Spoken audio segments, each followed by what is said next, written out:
E aí, Lari, beleza? Por que você não quer me falar? Porque eu quero ter a tua reação Tá bom. em tempo real. Oi, gente, eu sou a Larissa Tancredi. Eu sou o Marcos Gomes. E esse é o Conselho de Classe Podcast. Hoje a gente vai falar sobre um método de estudo muito interessante. Richard Feynman, ele foi um físico teórico norte-americano. Ele era da época lá do Projeto Manhattan, também ele participou. Aham. E ele foi um professor universitário fabuloso. Os livros dele sobre a física básica e tal, eles são utilizados em diversas universidades até hoje. Esse cara é fera, né? Era, né? E em 1965 ele ganhou o prêmio Nobel também de física pelos trabalhos dele com eletrodinâmica quântica. Então o cara é cabeção, né? E aí ele desenvolveu um método de estudo e ele explicava esse método para os alunos da universidade dele. Que ele ensinava os próprios alunos a serem autodidatas, né? E eu acho esse método muito bom por isso, né? Basicamente, é o que a gente faz todo dia. Eu tenho aqui 4 passos. Muitas fontes, elas falam 5 passos. Mas, na real, são 4 passos, né? Vocês vão entender por quê. O primeiro passo é você escolher um tema. Sim. Você vai escolher um tema que você vai estudar. Uma lei, ou, sei lá, Revolução Industrial, ou Iluminismo da história. Você vai escolher esse tema e vai estudar. Vai ler, fazendo suas anotações, puxando lá, fazendo seus mapinhas mentais, tudo do jeito que você estuda tranquilamente. Sim. Esse é o primeiro passo. O segundo passo é você pegar isso e tentar explicar para alguém leigo ou uma criança. Muitas fontes falam de crianças, mas eu acho que tem tema que não é que é impossível, mas é difícil. É muito complicado você explicar algumas coisas para criança, né? Tem coisas que não dá para explicar.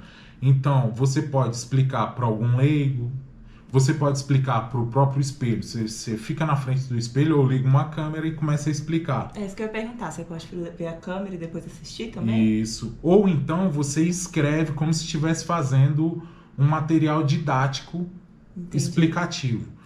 Mas esse segundo passo você tem que dar uma limpada na linguagem, ou seja, você tem que explicar tudo com suas palavras e com um vocabulário um pouco mais básico, sempre levando para o mais básico e sem usar jargão científico, né? Entendi.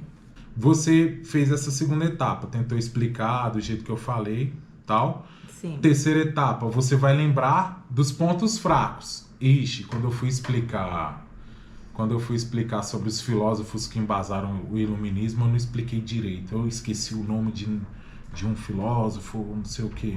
O que você vai fazer? Você vai voltar lá e revisar esse ponto. Vai ficar refletindo sobre os pontos fracos da sua explicação. Certo. Porque é aí que você está falhando. Então, o terceiro passo, na verdade, é você encontrar suas falhas ali. Exatamente. Encontre suas falhas e tente esclarecer. Isso, entendi. Quarto ponto é um ponto interessante, porque muita gente acha que não há necessidade. Eu acho assim, eu tenho a impressão de que quando a gente estuda, a gente faz nosso mapinha mental, a gente escreve e tal, faz os nossos pontos e revisa o que a gente não pegou direito e tal, e tá ok. Muita gente para aí. Sim. Mas o quarto ponto, ele fala o seguinte: apaga e reescreve tudo de novo, do início, com mais organização, de um jeito que você acha que vai explicar melhor o conceito e vai repetir a partir do segundo ponto. Sim, que você vai de novo explicar para alguém. De novo explicar para alguém de uma forma mais básica, mais clara, e tenta agora sanar os pontos negativos que você tinha. Entendi. E Feynman, ele acreditava que se a pessoa usasse esse método, ele era possível ser autodidata em qualquer tema. Não é Se parecido você- com a gente faz? É o que a gente faz todos os dias, né? Porque apesar do que as pessoas pensam, a gente tem que estudar pra dar aula. Exatamente. E cada vez que você dá aula, você percebe que você esqueceu de falar uma coisa em uma turma, ou que você explicou melhor alguma coisa em outra turma. Aí às vezes até tem que voltar, ó, gente, vamos voltar aqui e tudo, que eu esqueci um ponto. Exatamente. Então, e quando você já deu aula, né, da mesma matéria para umas 3 turmas, normalmente a partir daí fica até mais fácil você dar aula, né? E olha só que interessante, o Feynman, além de ser um físico extraordinário, ele era o quê? Professor, né? E realmente tem isso, porque assim, você vai melhorando sua aula de acordo com o que você vai dando a aula, também por conta das dúvidas que os alunos vão tendo, né? Uhum. E o Feynman, ele acreditava que através da repetição, você conseguiria dominar um tema. Sim, Quanto mais e mais você repetir um tema, repetir o processo, você domina melhor aquele tema. sim, Eu lembro do João Gilberto, eu não sei se você conhece, ele era um músico conheço. de MPB e tal. Aham, sei. Ele era meio xarope, né? Quando ficou velho e tal. É a história do ar-condicionado que tava Isso. pegando no violão. No violão e desafinava e tal. Aham. Ele acreditava no esforço também, na repetição. Ele se recusava a tocar uma música em público sem pelo menos ter praticado ela 5.000 horas. Eram 1.000 horas ou era 5.000 horas. Sim, mas ele tinha um tempo grande, Isso, assim, né? de prática em uma peça, uma música e tal. Só depois disso que ele se apresentava com ela, né? Mas é engraçado, né? Porque assim, qualquer esporte é baseado na prática, E na né? repetição. Todo na dia, repetição. qualquer jogador de futebol, de basquete, qualquer esporte que seja, ele precisa treinar. E é repetir, repetir, repetir, pra ele se tornar o melhor jogador que ele pode ser, né? O melhor nadador, corredor, o que seja, né? E aí, às vezes, você fica pensando, tipo, por que a gente entende isso pro esporte e pra trazer pra educação, a gente parece que não funciona, assim, na Exato. nossa cabeça, né? Porque funciona. Na prática funciona com a gente muito, né? Funciona.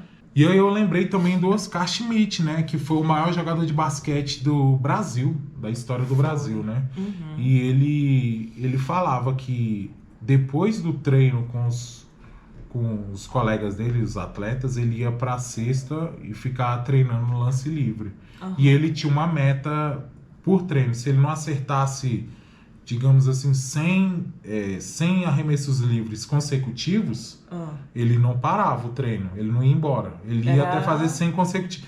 Tá lá em 99, a centésima ele erra, voltava pro 1. Qualquer coisa, né, que a gente quer ser bom, a gente precisa de dedicação, né? Sem dedicação, não tem ninguém que vai ser bom no que faz, né? Exatamente.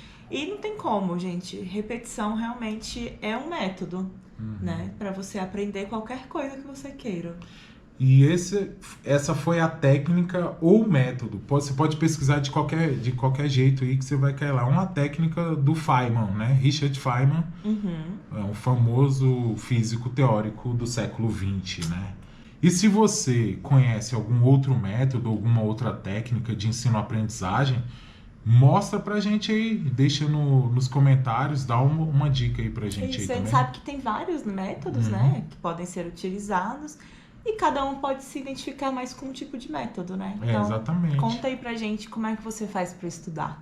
E não se esquece, gente, de curtir, comentar aqui, né? Não esquece de também se inscrever no nosso canal e acompanhar a gente lá no Instagram, @Conselho de Classe Podcast. E compartilha também esse vídeo aqui nos seus grupos, com seus amigos e tal. Para quem está estudando para algum concurso também ou para alguma prova.